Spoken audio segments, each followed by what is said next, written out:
Anjangaon सुर्जीमधील doctor Babasaheb Ambedkar शिक्षण संस्थाद्वारे संचालित मातृसेवा मुलींचे वसतिगृह येथे रक्षाबंधन हा सण मोठ्या आनंदाने साजरा करण्यात आला आहे। या वसतिगृहात दुर्गम भागातील आदिवासी विद्यार्थिनी शिक्षणासाठी राहतात, त्यामुळे भावाला राखी बांधण्यासाठी गावी जाऊ शकत नसल्याने काही अंतरावर असलेले कर्मवीर विठ्ठलरामजी शिंदे मुलांचं वसतिगृह या संस्थेच्या सदस्य रोहिणी आठवले यांच्या लक्षात येताच त्यांनी तेथील अधीक्षकांसोबत भेट घेऊन भाऊ बहिणीच्या पवित्र नात्याचा या सणाला विद्यार्थ्यांना आपल्या वसतिगृहात बोलून रक्षाबंधन हा सण मोठा आनंदाने साजरा केलाय। यावेळी संस्थेच्या अध्यक्षा डॉक्टर सुजिताताई आठवले, सचिन गुणवंत वानखडे यांच्या उपस्थितीत इतर मान्यवरांच्या सहकार्याने हा कार्यक्रम उत्साहात पार पडलाय। या कार्यक्रमाचे सूत्रसंचालन रोहिणी आठवले यांनी केले, तर आभार प्रदर्शन विलास खांदे यांनी केले, तर कार्यक्रमाला सहकार्य वसतिगृहाच्या अधीक्षिका पूजा देशमुख, शिला बोंबडे यांनी केले।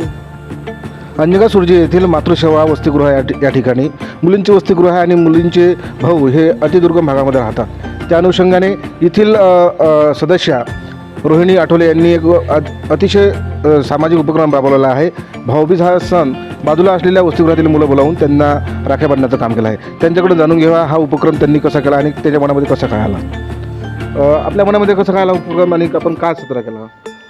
आदिवासी मुलींना घरी जाता येत नव्हतं, पैसे नसल्यामुळे आणि लांब असल्यामुळे हा उपक्रम आम्ही वेळेवरच तयार केला आणि मुलांना सांगितलं। आम्ही बाजूलाच हॉस्टेल आहे आमच्या, तिथे मुलांना आम्ही उपक्रमाची थोडीशी रूपरेषा सांगितली आणि तिथले अध्यक्षही होते, बाबारावजी वानखडे ते पण होते। त्यांनी पण हा उपक्रम आमच्यासोबत अतिशय आनंदाने साजरा केलेला आहे आणि आमच्या मुलांना राख्या बांधून व्यवस्थितपणे हा पार पाडलेला आहे।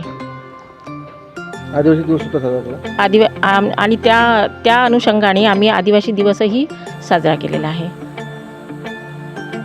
भाऊबीजेचा सण हा भारतीय उत्सव म्हणून प्रसिद्ध आहे आणि हाच उत्सव म्हणून या ठिकाणी मातृसेवा वसतिगृहामध्ये अतिशय आनंदाने आणि उत्साहाने साजरा करण्यात आला।